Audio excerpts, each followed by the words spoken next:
নমস্কার বন্ধুরা, আশা করি সবাই ভালো আছেন, সুস্থ আছেন। আমি সুস্মিতার নতুন আবার একটা ভিডিওতে আপনাদেরকে স্বাগত জানিয়ে আর সঙ্গে নিয়ে আজকের ভিডিওটা শুরু করলাম। আপনারা ভিডিওটা দেখতে থাকুন, আশা করি একটু হলেও ভালো লাগবে। আর আজকে সারাদিন কিন্তু আমি কোনো ভিডিও শ্যুট করতে পারিনি, মানে শনিবারের ভিডিওটা আপনাদের সঙ্গে আজকে কিন্তু শেয়ার করছি। আর শনিবার মানে আমার কাজ কিন্তু অনেকটাই থাকে। আজকেও ব্যাংকের কাজে গেছিলাম, তাছাড়া বাড়ির অনেক কাজ ছিল, তো সেইগুলো করেছি অফ ক্যামেরায়, ভিডিও এতটা করতে পারিনি। তো ভাবলাম যে এখন একটু মায়ের কাছে যাচ্ছি, তাই একটু ভিডিও করে নিই। তো এখন বাজে 4:30, তো 4:30 থেকে কিন্তু ভিডিওটা শুরু করলাম। আর সোজা বেরিয়েছি কিন্তু মায়ের কাছে।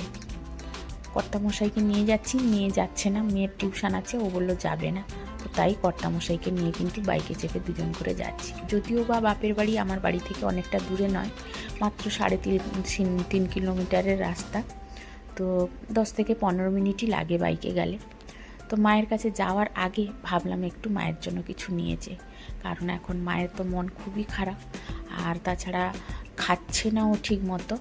তো সেই জন্য ভাবলাম যে একটু কিছু নিয়ে যাই। তো জিজ্ঞেস করলাম মাকে কি নিয়ে যাব, তো যত কিছু বললাম, বললো না কিছু আনতে হবে না। তো আমি বাধ্য হয়ে একটু ফল নিয়ে যাচ্ছি। তো মাকে তাও জিজ্ঞেস করেছিলাম, বললো ঠিক আছে একটু আঙুর আনি। তো আমি আঙুর আর একটু কলা নিয়েছি।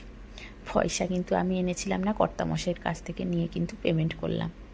তো তারপরে সোজা চলে এলাম কিন্তু বাইকে বসে এই যে রাস্তায় যাচ্ছি। আর এই রাস্তাগুলো বন্ধুরা, আমরা যখন স্কুল কলেজ আসতাম তখন কিন্তু পুরো ফাঁকা, ঘন জঙ্গল ছিল এইসব রাস্তা। আর আমাদের এদিকে কিন্তু বাদাম গাছে ভর্তি ছিল। তো সেইগুলো কিন্তু এখন কেটে কুটে এখন ঘর বাড়ি প্রচুর হয়ে গেছে। আর এটা হচ্ছে আমার বাপের বাড়ির গ্রামের রাস্তা। এই রাস্তার দুপাশেও জঙ্গল ছিল, এখন সব সেই পরিষ্কার করে বাড়িঘর তৈরি হয়ে গেছে। আর এইটা কিন্তু ফাঁকা মাঠ আমাদের ছোটোবেলা থেকেই আছে, মানে এই মাঠেই কিন্তু আমাদের যে গ্রামের পুজো টুজো হয় বা বাৎসরিক ক্রীড়া প্রতিযোগিতা হয়, এই মাঠেই হয়। আর এটা হচ্ছে আমাদের গ্রামেরই মা মনসা দেবীর মন্দির, এখানে কিন্তু পুজো হয় প্রত্যেক বছর। আর এই যে প্যান্ডেল তৈরি হচ্ছে, মানে পুজো হবে মনে হয় কয়েকদিন পরে, আমি ঠিক জানি না। তো মা বললো যে হ্যাঁ হবে হয়তো কবের মধ্যে, কারণ এই সময়টা হয়। তো যাই হোক, সেটা দেখে কিন্তু চলে এলাম সোজা বাপের বাড়ি। এই যে দেখুন, এসে কিন্তু মায়ের সঙ্গে গল্প টল্প করে চাটা খাওয়া হয়ে গেছে। তারপরে এই যে পাপোশটা ভেজানো ছিল, ভাবলাম একটু কেচে দিই। আর এইখানেই কিন্তু বন্ধুরা আমি কিন্তু চান করতাম, এই নলকূপে জল টিপে চান করতাম, খুব ভালো লাগতো। আর আমাদের এই নলকূপটা কিন্তু খুব ভালো, মানে হালকা করে টিপলেই কিন্তু অনেকটা জল পড়ে যায়। তবে বাবা এটাকে নতুন করে দিয়েছে বা এই জায়গাটাকে ঘিরে দিয়েছে, আগে কিন্তু খোলামেলা থাকতো। আর এতে বসে চান করতে খুব ভালো লাগতো, বা এখানেই কিন্তু আমি জামা কাপড় কাচাকুচি করতাম। তো এখন সেই সব দিনগুলো কিন্তু চলে গেছে, মানে ভাবলেও খুব কষ্ট হয়।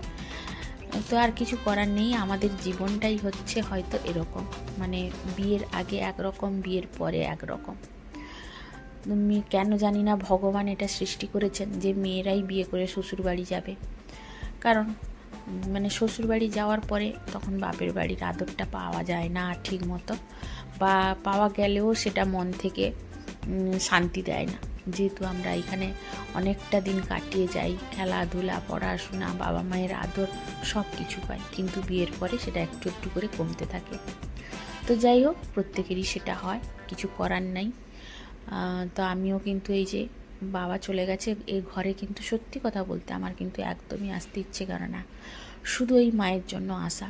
কারণ এত বড় বাড়িতে আমরা ছোটোবেলায় জয়েন্ট ফ্যামিলিতে থাকতাম, বাবা কাকু সবাই মিলে থাকতাম, ভাই বোন কতজন ছিল, কিন্তু এখন এই এত বড় ঘরে একটা মানুষকে দেখে না সত্যি কথা আসতে ইচ্ছে করে না। কিন্তু কি আর করব, মাকেও তো আর একা ছাড়তে পারবো না এই মুহূর্তে। তো সেই জন্য কখনো দাদা বৌদি এসে থাকে, কখনো বা আমি এসে থাকি। তো আজকে কিন্তু আমি থাকবো না বলেই এসেছিলাম, কিন্তু সেখান থেকে বৌদি ফোন করে বলল যে আজকে একটু যেতে পারবো না, তুমি থেকে যাও। তো সেই জন্য আমি কিন্তু থেকে গেছি। আর আমি কিন্তু কোনো ড্রেস কিচ্ছু মানে আনিনি, যেই ড্রেসে ছিলাম সেই ড্রেসেই কিন্তু আছি। তো যাই হোক, কারণ মায়ের শাড়ি হয়তো হবে, ছায়া হবে, আমাকে ব্লাউজ হবে না, বড় হয়ে যাবে, সেই জন্য আর চেঞ্জ করিনি, সেরকমই আছি। তো তার মধ্যে মা আর মেয়ে খাবো বলে দুজন রান্না করছি, রুটি আর একটু আলুর দম। তো এই কিন্তু রান্না করছি আমি, আর মা সেদিকে বসেছে দোলনায়। আর আমাদের সত্যি কথা বলতে কি, বাপের বাড়িতে বন্ধুরা আগে কিন্তু 4খানা দোলনা ছিল, এখন এই মাত্র 2টো আছে, না হলে চারদিকে 4টা দোলনা থাকতো, আর 4জন মানুষ বসেই কিন্তু সন্ধেবেলায় গল্প হতো। তো সত্যি সেই সব দিন আর ফিরে পাবো না, খুব কষ্ট হয় যে কেন জানি না এরকমগুলো প্রতিনিয়ত জীবনের শেষ পথের দিকে এগিয়ে নিয়ে যায়।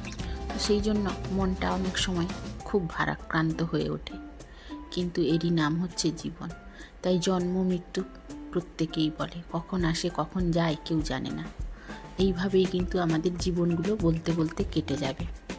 তো বন্ধুরা, আজকের মতো ভিডিওটা কিন্তু এখানেই শেষ করছি। ভিডিওটা আর খুব একটা বাড়াইনি, কারণ করা হয়নি খুব একটা, কারণ এখানে বাপের বাড়িতে করতে অনেকটাই অসুবিধে হচ্ছে। এই যে হাতে ধরে রান্না করছি, তো ঠিক মতো ব্যালেন্স রাখতে পারছি না, বড্ডই অসুবিধে হচ্ছে। তাছাড়া মায়ের যেহেতু মন খারাপ, সেই জন্য কিন্তু আমি আর আমার করতেও ইচ্ছে করছে না, শুধু আপনাদের সঙ্গে একটু শেয়ার করব বলে এটুকুই করছি।